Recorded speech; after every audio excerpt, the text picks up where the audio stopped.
Il n'était ni prêtre, ni roi, ni apôtre. Juste un homme rempli de lumière, choisi pour servir les autres. Son nom, Étienne. Mais dans le cœur des croyants, il est connu comme le premier martyr du christianisme. Son courage, sa foi et son pardon au moment même de sa mort ont marqué pour toujours l'histoire de l'Église. Voici son histoire, la vraie. Nous sommes à Jérusalem, quelques mois après la mort et la résurrection de Jésus-Christ. Les apôtres, remplis de l'Esprit Saint, annoncent l'Évangile avec puissance. Des foules entières se convertissent. L'Église grandit chaque jour. Mais cette croissance apporte aussi des défis. Les apôtres n'arrivent plus à tout faire, prêcher, prier et en même temps aider les pauvres, les veuves, les orphelins. Alors, guidés par l'Esprit, ils décident de choisir 7 hommes de confiance, remplis de foi et de sagesse pour les aider. Ces hommes sont les premiers diacres de l'histoire chrétienne. Parmi eux, Étienne. La Bible dit de lui « Étienne, homme plein de foi et de l'Esprit Saint ».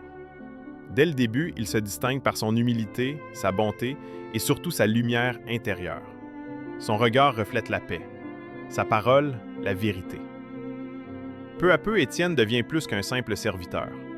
L'Esprit de Dieu agit puissamment à travers lui. Les gens disent qu'il fait des prodiges et des miracles. Il guérit, console, nourrit, enseigne avec douceur et autorité. Chaque jour, il témoigne du Christ ressuscité dans les rues de Jérusalem. Mais certains chefs religieux n'apprécient pas ce message. Ils voient en lui une menace, un agitateur. Des hommes de la synagogue des Affranchis, un groupe influent de Juifs hellénistes, commencent à le provoquer en public. Mais personne ne peut résister à la sagesse inspirée par le Saint-Esprit. Alors, pris de colère et de jalousie, il décide de le faire taire par la ruse. Étienne est arrêté brutalement. On l'accuse d'avoir blasphémé contre Moïse et contre Dieu. Ces accusations sont fausses mais terriblement graves à cette époque. Le voilà conduit devant le Sanhédrin, le grand tribunal religieux juif. Tout autour de lui, des visages sévères, pleins de haine. Pourtant, au lieu de trembler, Étienne garde la paix. Les témoins de cette scène diront « Son visage paraissait comme celui d'un ange ». Alors Étienne prend la parole, et ce qu'il dit ce jour-là résonne encore à travers les siècles. Il ne se défend pas. Il raconte l'histoire du peuple de Dieu, depuis Abraham jusqu'à Moïse, jusqu'aux prophètes. Il leur montre comment, à chaque époque, Dieu a envoyé des messagers et comment, à chaque fois, son peuple les a rejetés. Puis, d'une voix pleine de feu, il dit « Vous résistez toujours au Saint-Esprit. Comme vos pères, ainsi vous faites.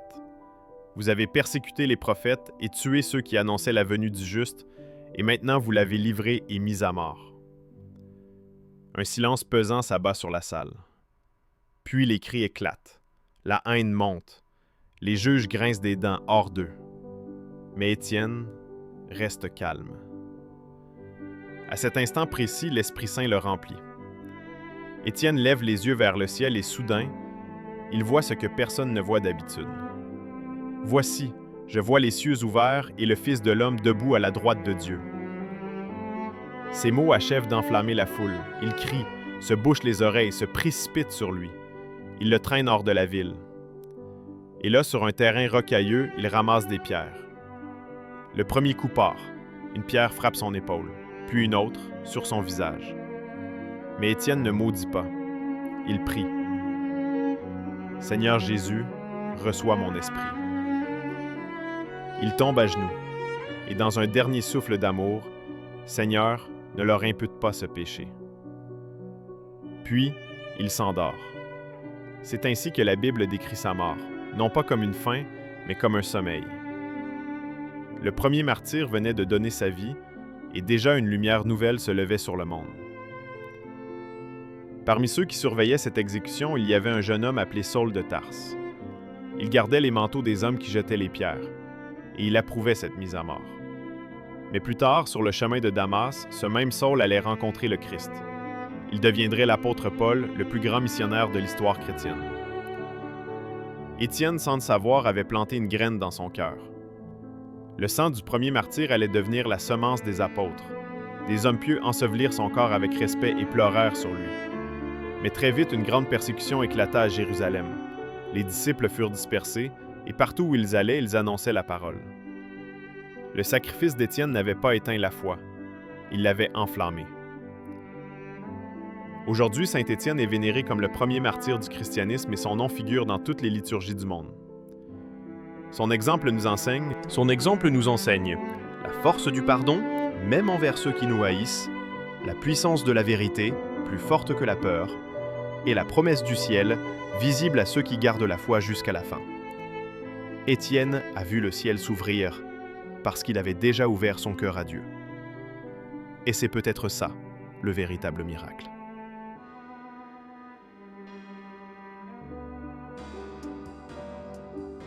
Merci d'avoir écouté cette histoire inspirante.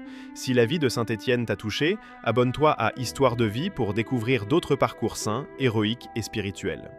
Parce qu'à travers ces histoires, nous découvrons combien la foi peut transformer une vie et même changer le monde.